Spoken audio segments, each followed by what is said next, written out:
In this new season, we're sitting down with top-notch journalists from around our great country.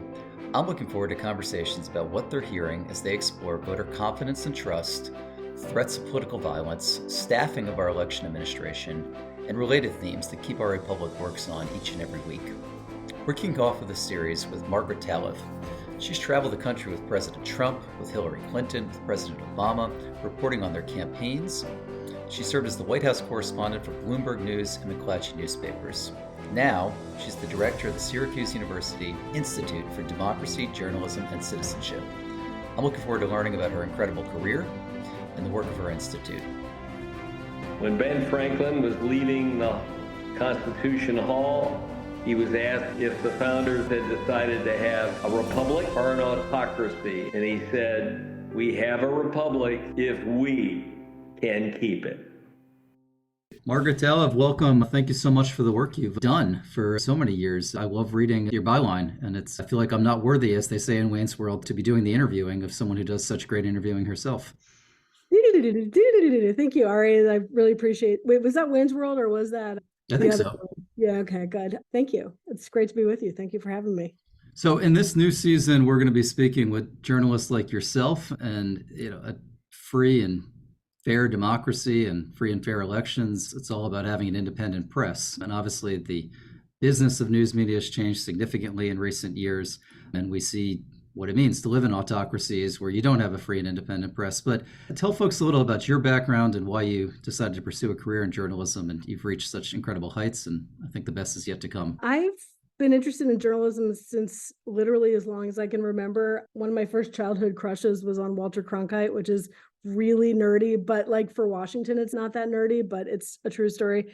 And part of the reason why I was so interested in journalism from a young age is because my father was born and raised in Bulgaria, in communist Bulgaria, and fled Bulgaria with his brother in the 1960s. And they eventually were able to come to the United States at a time when the US wanted to give harbor to people fleeing communism. And my mom was American, but conversations about democracy versus autocracy, communism, socialism, all that sort of stuff sort of abounded at the dining room table. And my parents really considered it not just an important responsibility, civic responsibility, but a privilege to be able to fight about politics, to disagree about policies, and to be able to sort of, whether you're shaking your fist, yelling at the TV, or writing letters to the editor, or just thinking and talking with your friends and neighbors about whether the people you're voting for are doing what you expect them to do, whether they're doing the right thing, that thinking about this stuff was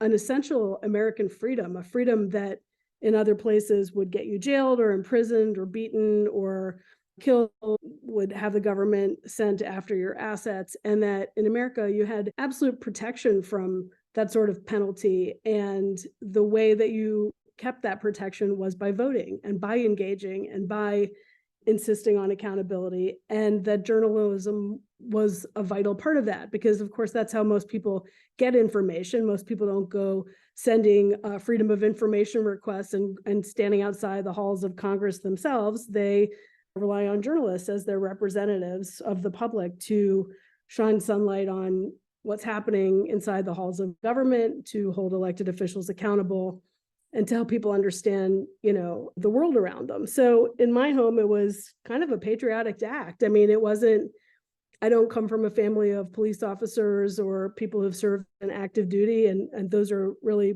hugely important elements of American society. Those are some of the pillars of society, jurors, nurses. But in my family, journalists were kind of thought of in that way too. And I considered it exciting and honorable work. Where did you grow up?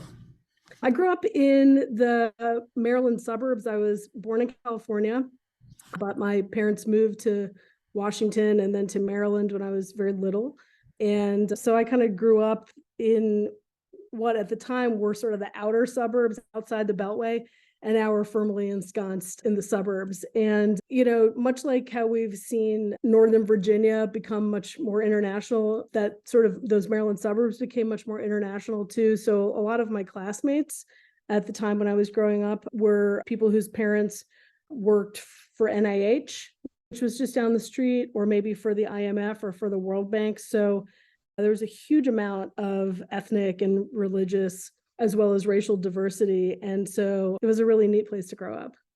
I imagine, in addition to the Washington Post, and I'm just assuming that you probably read it from middle school or even elementary school, there probably was a daily newspaper in Montgomery County as well. And unfortunately, in too many counties across America, daily newspapers have gone the way of the dinosaurs, at least the print edition. I got to ask you, why Walter Cronkite? Obviously, a great American, incredibly influential, but why him? Well, for any of your older listeners, they'll remember a time when your family watched one of three channels to get their news. They watched NBC, ABC, or CBS. And so those anchors were sort of all powerful and were personalities, and people felt a loyalty to one program or another. And we were a CBS family at the time. And so that's who we watched. And he brought us the news with humor and vigor and I guess sort of, I don't know, is moral clarity the right way to describe it? That's a good way to shorthand it, at least. You said something about local news too, and it really got me thinking. I think when you're a kid and you grow up anywhere, you think that life where you have grown up is just the life that everyone else is experiencing. And of course it's not. I mean, there's a lot of commonalities among the experiences that Americans have, but whether you live in a city or a suburb or a rural community, whether you live on a coast or in the center of the country, what geographic area you live in, all of those have a tremendous bearing on kind of the social mores, the economic opportunities, just the culture of the world, growing up. I grew up in the mid-Atlantic in this suburb, and after school, I got my first job in local news in Plant City, Florida, the winter strawberry capital of the world. And living in Florida and covering ex-urban or rural community, agricultural community, was so different than life just outside of Washington, D.C., where so many of the jobs had to do with, government or kind of the multilateral institutions that built up around Washington, D.C. And then after living in the Tampa area and covering Plant City, I moved to Tallahassee, where I covered Florida state politics for many years. And then after that, moved to California, to Southern California, to an ex-urban community in Ventura County, where I covered a lot of stuff like development and environmentalism and NIMBYism and that sort of governance. And then moved to Sacramento and covered California state politics and sort of the clash of the coast versus the other side of the I-5 corridor, the recall, Arnold Schwarzenegger, those years. In all of those experiences, they were just so different. To live on the East Coast in the Mid-Atlantic, then to live in two sort of different parts of Florida. And Tallahassee is further north than Tampa, but Tallahassee is much more the deep South, right? And Tampa was a place largely built on retirees and business community. And then to go to Southern California, and then to go up to Northern California and sort of Central California. They were all really fundamentally different experiences. And when you're a political reporter, one of the really fun parts of it is sort of life on the road, where you get to spend time in places like Iowa and New Hampshire and Ohio and Arizona and Atlanta. You're all over the country. And if you cover the White House, you go where the president goes. So you're all over the country, you are all over the world, but you're there for a couple days at a time. So you get a sampling of what life is like. You get an opportunity to meet other people, but only very quickly. And I think to live in a community that's fundamentally different than the community that you grew up in or that you'd spent time in before, it does open your eyes and your mind and your heart to how different all of our experiences are and how those experiences help shape who we are and our belief system and what we feel comfortable with, kind of who we view our tribe as. And all those experiences, they sort of frame our trust points. And that affects everything from like, who would you vote for, to what news networks or news publications do you trust, to what kind of people do you spend time with, to what kind of car do you drive, what kind of clothes do you wear, what kind of books do you read, what kind of sports do you watch, what teams do you root for, who do you trust, who are you, who do you want other people to think you are. And it's the more diverse our country gets, the more those questions become the norms and the conventions and all of these fundamental questions about what does it mean to be an American. Like, they're always changing, and they have changed a lot over the course of your life and my life. And I think all that change is great, but all that change also helps to contribute to some of the emotions at play as different people experience those changes. So we could unpackage that over the next several hours. As I said at the beginning, I think the best is yet to come for your career. So I don't want to gloss over some of those pieces. But what you did allude to was covering the White House, being on presidential campaigns as a journalist. But we have a lot of student listeners. What was the jump then to go from state capitals to big national publications? And in some regards, I suppose it's the same, but maybe the pace is completely different with all of that travel. But just You're asking about yeah, the trajectory of my career. yeah. I mean, it's just an incredible trajectory in just 2 decades or so. I always was really interested in covering international news. And because my father had fled Bulgaria and I knew my grandmother eventually came to the US and lived with us, and I learned to speak Bulgarian, not very well, but a little bit. And I was really interested in Eastern Europe and really, really interested in, after the collapse of the Soviet Union, which happened right around the time I was graduating high school, I was really interested in what we all thought would be a democratization movement in the former Soviet Union and the bloc countries. So it's sort of ironic that we're here in beginning of 2024 talking about Russia's influence on the United States, what we all hoped would come to pass, where democracy spreads like a flower across Eastern Europe, became more complicated than that. But that's always It is truly remarkable. It's obviously not the work of Keep Our Republic, but it is truly remarkable. I've never been to Bulgaria, but multiple generations living under a dictatorship, not having access to travel freely and have access to an independent press, and now people alive today who grew up for many years with that, and now Bulgaria is a NATO ally. It's a member of the EU. They just got into the Schengen zone. So my hat goes off to the Bulgarian people for everything they've accomplished in just about 30 years. And at the same time, here we are in the United States, where there are a huge share of Americans who fundamentally either don't understand or disagree with the idea that the US should continue funding Ukraine's efforts to hold back Russia, that questions about what's the value of NATO, or why does the United States care about what's happening in other countries? That's not our business, not our problem. But from my perspective, from my life experience, it's an essential part of the American promise. And the reason why America has been treated exceptionally in the eyes of the rest of the world since World War II is because of America's role financially and militarily when the rubber really hits the road and democracy is on the line. And so you'd asked how I'd made the move from state capitals to the US Capitol. My thought when I was younger was always that I would be overseas and that I'd be actually writing about the spread of democracy in non-democratic nations and that post-Soviet struggle. But I just kept getting one interesting job after another in the United States. And, like when you get a little bit older, you look back on what you thought was going to happen in your life. And it often a different door opens for you. And the door that kept opening for me was covering politics in the United States. And we loved living in California. It's a fascinating state to cover. Obviously, it's one of the world's largest economies. Like 1 out of 10 people lives in California. And so covering California at that time, the rise of... It's larger than the country of Bulgaria. It's larger than a lot of countries. And Romania and Serbia combined.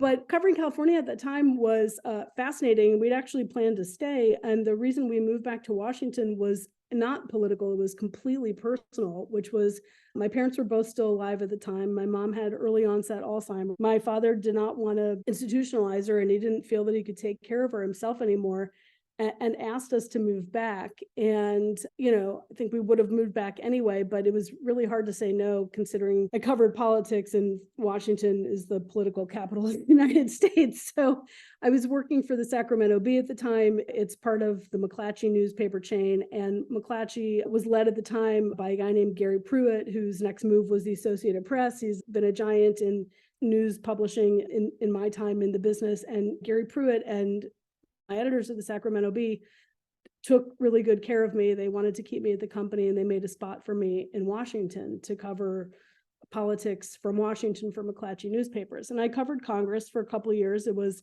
a really interesting time in Congress. Also, Mitch McConnell and now the late Harry Reid were in leadership. At some point, Nancy Pelosi became the first female Speaker of the House. And this battle between Republicans and Democrats in the Senate under this time began the use of the filibuster, or the threat of the filibuster instead of the actual filibuster, as a way to stall or control legislation. Immigration was a big thing. You remember John McCain was alive at the time, and it seemed like the country got very close to a bipartisan compromise on immigration that would create a path to citizenship, or at least some kind of naturalization for millions of South and Central American immigrants who were undocumented.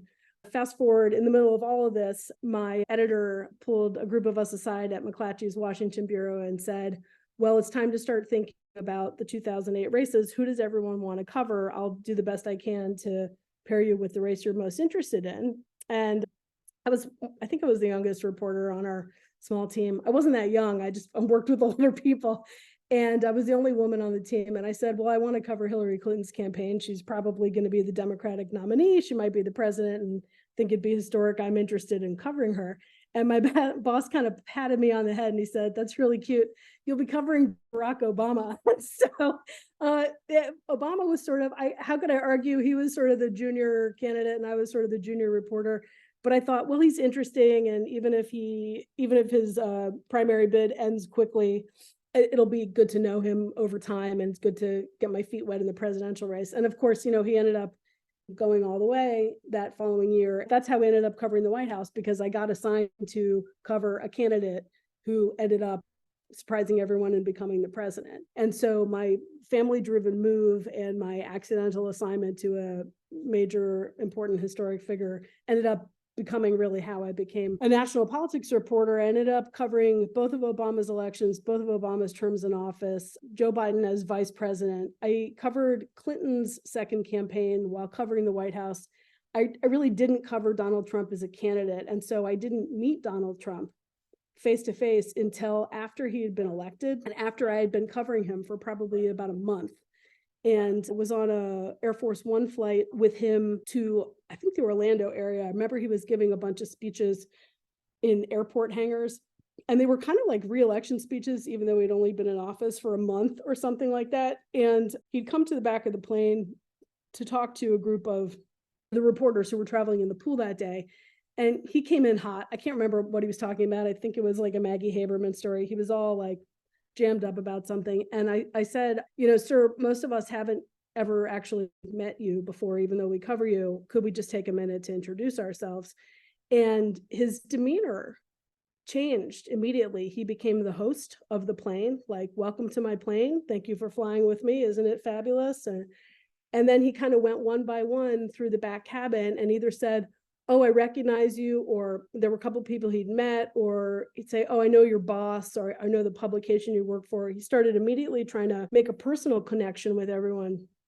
And then we were like, what are you going to talk about in your speech? And he said, well, I'm going to talk about how almost all of the country is unified, with one exception. Everyone's really actually a lot more unified than we think we are. And I'm going to talk about that. And we were like, all right, who's the group that's not? And he said, well, you'll see. And we get off the plane and we kind of run the gauntlet with the crowds that were gathering for his rallies at the time. And, when the press would go through, it'd be like, boo, and that sort of thing.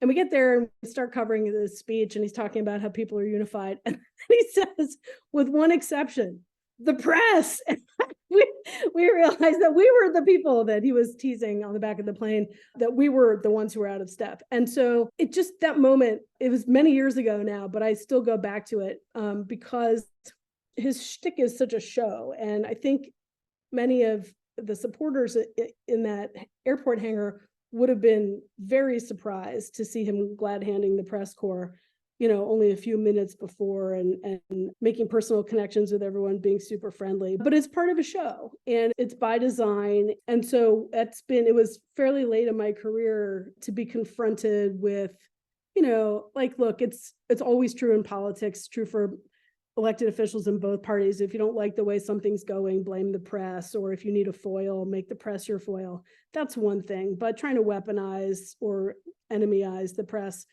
in the United States was a really, really different thing, something that certainly no one in modern journalism had really experienced like that at a presidential level. So you're never too old to learn in your business. And I think people who've been covering politics have had a whole different set of lessons to learn from the last few years. So I want to go back to that theme of unity in a minute. You're doing less reporting now. You're spending some time at Syracuse, home of the Orangemen. Never understood, speaking of Plant City, Florida, why Syracuse, the frigid north, is called the Orange Men. Neither here nor there, but an incredibly great school. The journalism program up there is top notch. So tell folks a little about the institute you're spearheading and how you made that jump and that decision to do a little less reporting and a little more research, a little more programming. Thanks for the chance to plug my institute. It's called Syracuse University's Institute for Democracy, Journalism, and Citizenship.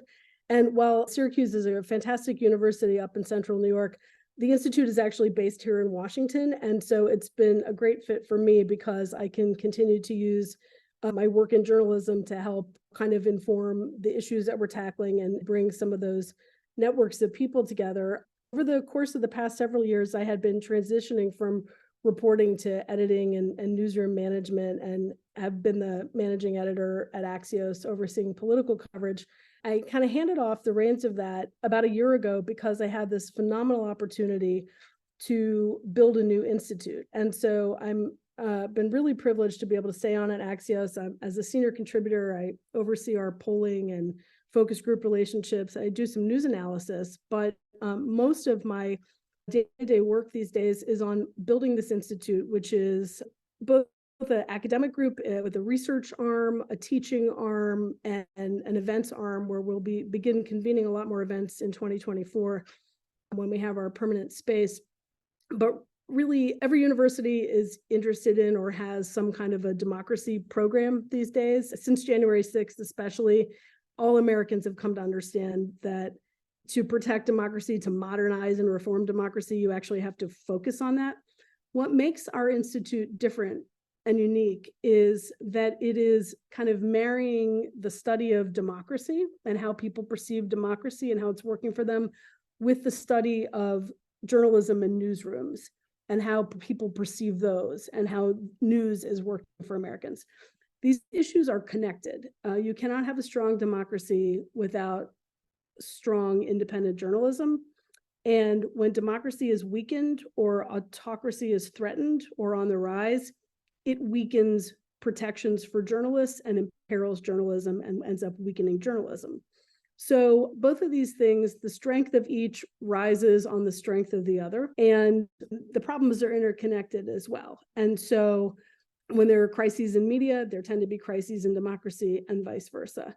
Think about what's going on in the world of media now. As you mentioned earlier, this massive, decades-long, but it's accelerating decline in local news. I mentioned I got my start in local news.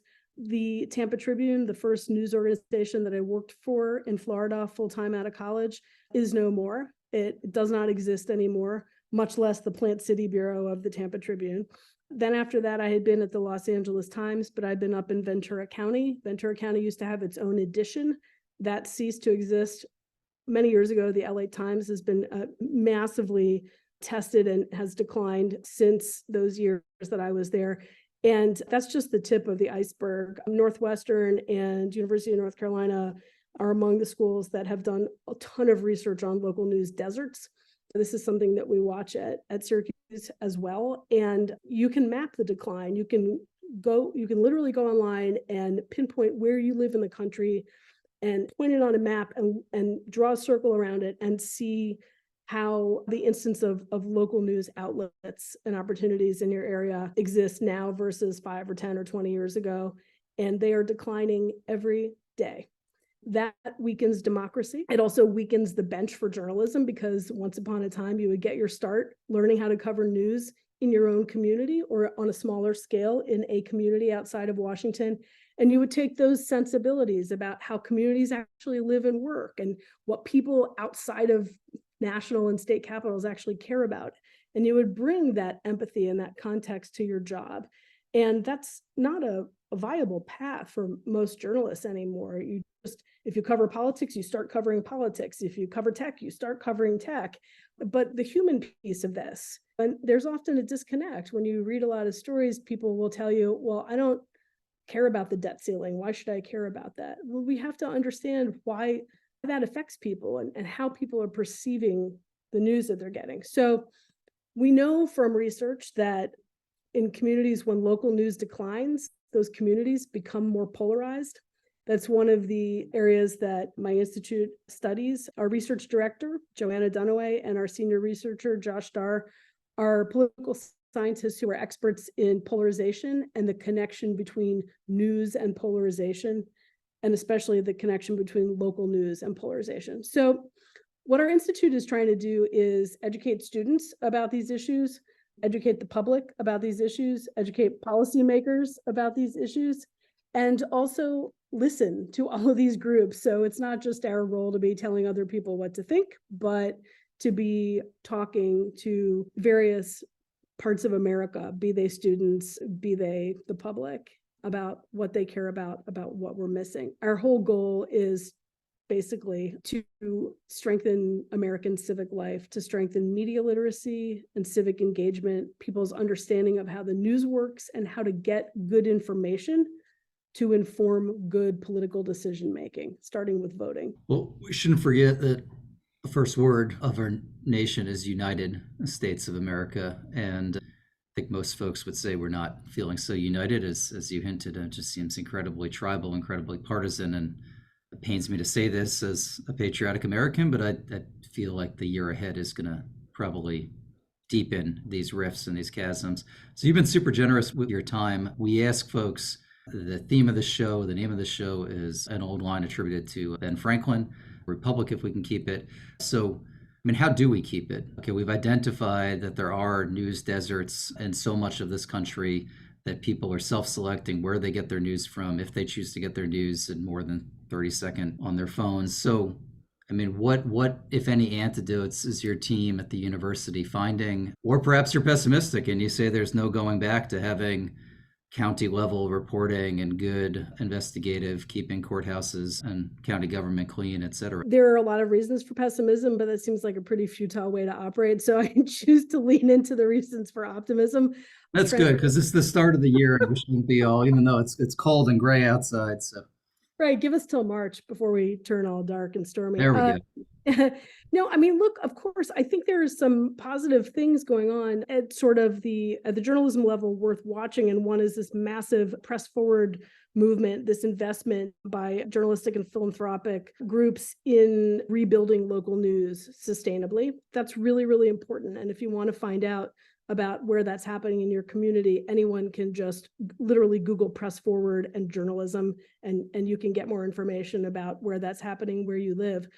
What we want to do, there's a few distinct pieces of this. One is that we just want to bring people together to talk. And two is that we want to help inform people about how these processes work.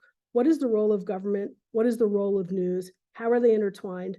One thing that I hear from so many people is just, I don't know what news I can trust. I don't know where it can go to get news that I can trust. People watch what they're comfortable with and read what they're comfortable with. And that gets really dangerous when you're only consuming one news source, or when you're getting your news from social media or your friends. Like, that's not a news source. I think there's a difference between news and entertainment. It's fine to be entertained or comforted, but that doesn't mean that what you're watching is true. And there's a different role between opinion programs and news programs. Mainstream news organizations like the Associated Press or Axios or major newspapers or network TV news, their role is to inform. It is not to opinionate. And if there's something that is happening, you will be able to get information about it on multiple platforms like that. If you're only reading about something in one place, it's probably not true. But I think the other is, this is going to be like a little bit less like eat your spinach and a little bit softer. Part of the trend towards tribalization and mistrust has gotten so bad that people tell us in polling that they don't want to date anyone, much less marry someone who voted for the other guy in a presidential election. People say they rarely have dinner with people from different political parties. That's crazy. Okay, so if you're doing that in your life, don't do that anymore. You don't have to talk about politics with the person you're having dinner with. But it's very, very important to know people with whom you don't agree. And unity does not mean change your mind so that you think the same thing as someone. It means find areas of commonality that can bind you even when you have areas where you differ. There are organized ways to get to know people who are different from you, like literally civic groups whose entire purpose is like have dinner with someone you disagree with. But you can also just espouse this in your own life. There may be a coworker or a friend or a family member who, they voted for someone who you think is awful or whatever. Try to get to know them anyway. Listen, and understanding someone's motivations or the nuances of a person can help you to understand why they do the things they do.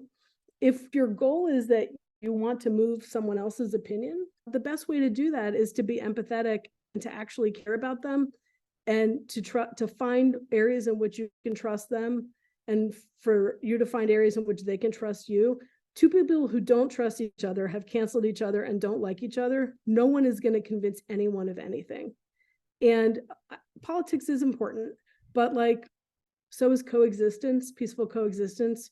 So is compromise. And there are these old-fashioned expressions like politics stops to the water's edge, or what unites us is greater than the things that divide us. We call them cliches because they've been around for so long that, many people, including I think you and I, we just believe them. So it seems stupid to say them.